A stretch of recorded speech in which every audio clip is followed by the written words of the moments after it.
Welcome to team next.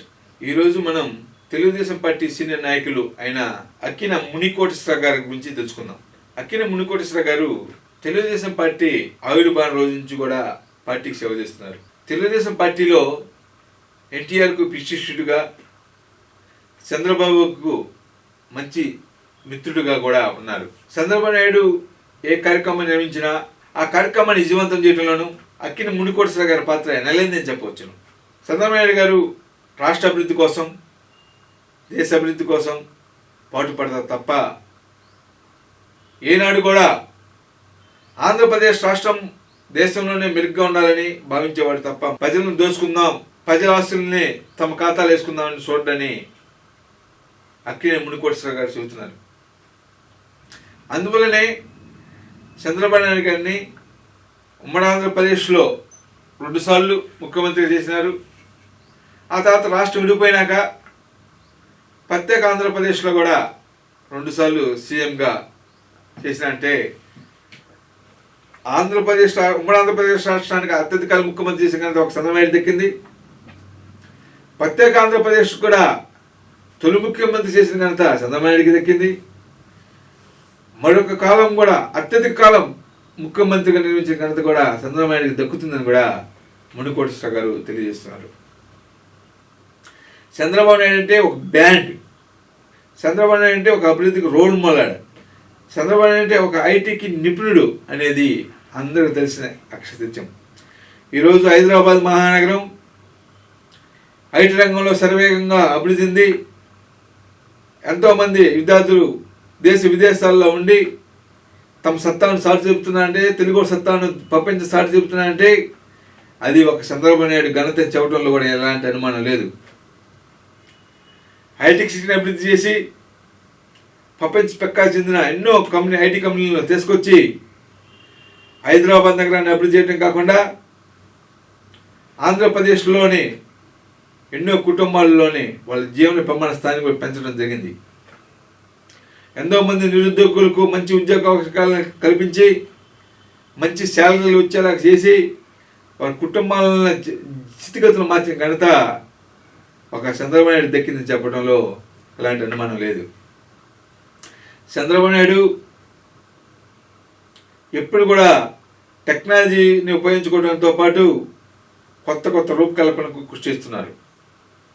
ఆ రూపకల్పనలో అన్నీ కూడా ప్రజలకు ఉపయోగపడేలాగా, యూత్కి ఉపయోగపడేలాగా, సులభంగా సుతరగా అంటే తొందరగా పనే విధంగా లాగా అభివృద్ధిని చేయడంలో ముందున్నారంటే ఒక చంద్రబాబు దక్కిందని చెప్పవచ్చును. నేడు హైదరాబాదు నగరం కానీ లేకపోతే అమరావతి నగరం కానీ ఐటీ రంగంలో అభివృద్ధి చెందుతున్నాయంటే దానికి ప్రధాన కారణము ఒక చంద్రబాబు కృషి అనేది ఐటీ నిపుణులు అందరికీ తెలిసిన అక్షర సత్యము. అతను ఎప్పుడు కూడా ఆంధ్రప్రదేశ్ రాష్ట్రం ఒక్కరినైతే తెలంగాణ రాష్ట్రం మరొక్కరినేవాడు. ఆంధ్రప్రదేశ్ రాష్ట్రాన్ని ఏ విధంగా అయితే డెవలప్మెంట్ చేస్తున్నాడో తెలంగాణ రాష్ట్రాన్ని అదే విధంగా డెవలప్మెంట్ చేస్తున్న ఘనత ఒక చంద్రబాబు నాయుడు దక్కింది చెప్పడంలో ఏమాత్రం అనుమానం లేదు. చంద్రబాబు నాయుడు కృషి వల్ల నేడు హైదరాబాద్ నగరంలో ఐఎస్బి ఇండియన్ బిజినెస్ స్కూల్ వచ్చావి, ఐటీ కంపెనీలు వచ్చావి, వాళ్ళు చిత్తుగతులు పోయినవి, ఇక్కడ రియల్ ఎస్టేట్ రంగం వచ్చింది. ఇదే విధానాన్ని అమరావతి తీసుకొచ్చి అమరావతిలో కూడా ఐటీ రంగాన్ని అభివృద్ధి కృషి చేస్తున్నారు. ఇప్పటికీ అనేక కంపెనీలు రావడం జరిగింది. ఆ వచ్చిన కంపెనీలకు కూడా అనేక మౌలిక సదుపాయాలు కల్పించడంలోనూ మానవ వనరులను కల్పించడంలో కూడా చంద్రబాబు నాయుడు ప్రభుత్వం అన్ని వేళల్లో ముందుంటుందని కూడా చెప్పవచ్చును. దీనివల్ల ఏంటంటే కంపెనీ పెట్టే వాళ్ళకి భరోసా ఇవ్వడంతో పాటు వాళ్ళ పెట్టుబడుల పైన ఈ మౌలిక సదుపాయాలు కల్పించడం వలన తొందరగా పనులు జరగడం వలన అనేక ఉద్యోగ అవకాశాలు రావడం జరుగుతుంది. ఉద్యోగ అవకాశాలు వస్తే వారి కుటుంబాల్లో జీవన ప్రమాణ స్థాయి కూడా మెరుగుపరచడం జరుగుతుందని చెప్పవచ్చును. ఇలాంటి గొప్ప వ్యక్తి ఒక ప్రపంచ మేధావిని చెప్పడంలో చంద్రబాబు పెదముడని చెప్పవచ్చును. దానికి కారణము అదేవిధంగా ఒక పక్క డెవలప్మెంట్ చేస్తూ ఆంధ్రప్రదేశ్ రాష్ట్రాన్ని, మరో పక్క సంక్షేమాన్ని కూడా అమలు చేయడంలో కూడా చంద్రబాబు నాయుడు కృషి అమోఘమని కూడా మునికోటేశ్వరరావు తెలియజేస్తున్నారు. ఎప్పుడైతే డెవలప్మెంట్ జరిగిద్దో అదే సమయంలో సంక్షేమంగా నిర్వహిస్తే ఆంధ్రప్రదేశ్ రాష్ట్రం పొరుగులు పెట్టుతుందని, అభివృద్ధిలో ఏకంగా ముందుకెళ్తుందని కూడా మునుకోటేశ్వరరావు అంటున్నారు. 2014 నుంచి 2019 వరకు చంద్రబాబు నాయుడు గారు ఇడిపోయిన ఆంధ్రప్రదేశ్ రాష్ట్రానికి తొలి ముఖ్యమంత్రిగా నియమించారు.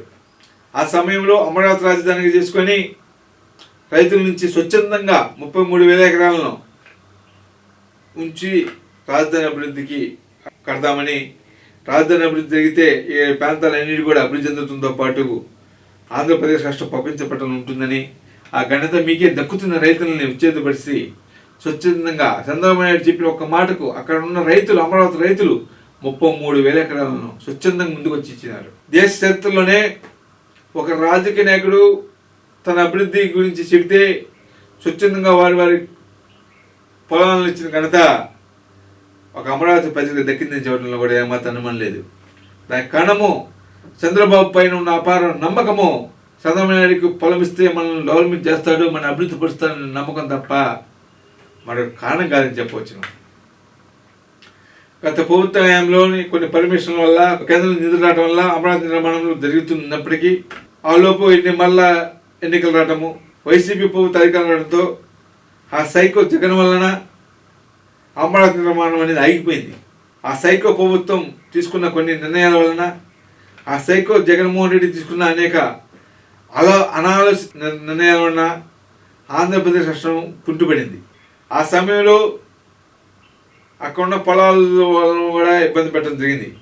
కానీ వాళ్ళందరికీ కూడా చంద్రబాబు నాయుడు అండగా ఉండి, తానున్నాను, కష్టాలు కొన్నాలే, తర్వాత మళ్ళా వస్తాము, మీ భూములు అడిగిపోవు, మళ్ళీ మీ డెవలప్ దిగుద్దని భావించి చెప్పి వాళ్ళందరికీ కూడా ఒప్పించి నెప్పించి వాళ్ళ కన్నీరు తుడిచి అమరావతి రైతు ఉద్యమానికి బాధ్యతకు నిలిచి సైకో ప్రభుత్వాన్ని గద్దె దించి మళ్ళా చంద్రబాబు నాయుడు సీఎంగా ఉండి గెలుపొందారంటే దానికి కారణము అమరావతి ఉద్యమం అని చెప్పడంలో కూడా ఎలాంటి అనుమానం లేదని కూడా మునికోటేశ్వరరావు గారు తెలియజేస్తున్నారు. ఆంధ్రప్రదేశ్ అమరావతి లేకపోవడం వల్లనే మళ్ళీ అమరావతి రాజధాని కావాలన్నా, ఆంధ్రప్రదేశ్ రాష్ట్రం అభివృద్ధి చేయాలన్నా ఒక చంద్రబాబు వల్ల సాధ్యమని భావించి ఆంధ్రప్రదేశ్ ప్రజానికి అందరూ కూడా అద్భుతమైన నిజాన్ని ఇచ్చి చంద్రబాబు నాయుడిని 4వ సీఎం చేసిన ఘనత ఆంధ్రప్రదేశ్ ప్రజలకు దక్కిందని కూడా మునికోటేశ్వరరావు ఎంతో గర్వంగా తెలియజేస్తున్నారు. For more updates, like, comment, subscribe to our channel. Hey darlings, గంటని click చేయడం మర్చిపోకండి.